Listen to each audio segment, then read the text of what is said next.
নমস্কার, কেমন আছেন সবাই? আশা করি সবাই খুব ভালো আছেন। তো আজকের ব্লগটি আমি একদম সকালবেলা থেকে শুরু করেছি, কারণ আজ হচ্ছে আমার এক্সাম আছে তার জন্য।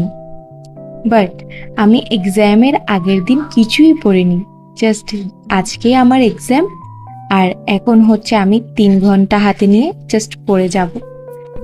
সত্যি বলতে আজকে আমার নিজেকে দেখে নিজেরই হাসি পাচ্ছিল। আমি ভেবেছিলাম ম্যাম হয়তো এক্সামের কোয়েশ্চেন্স অনেক হার্ড করবেন, বাট অনেক ইজিই করেছেন। বাট কিছু কিছু কোয়েশ্চেন্সের অ্যান্সার হচ্ছে আমি দিতে পারিনি, কারণ আমার লেস প্রিপারেশন ছিল তার জন্য। তবুও যতটুকু হয়েছে আশা করি ভালো কিছুই হবে। তো আমি এখন আমার ইউনিভার্সিটি থেকে বের হয়ে যাচ্ছি, কারণ আজকের মতো আমার সব কাজ শেষ। এখন হচ্ছে আমি আমার কারাতে ক্লাসে এসেছি। তো আজকের মতোই এতটুকুই।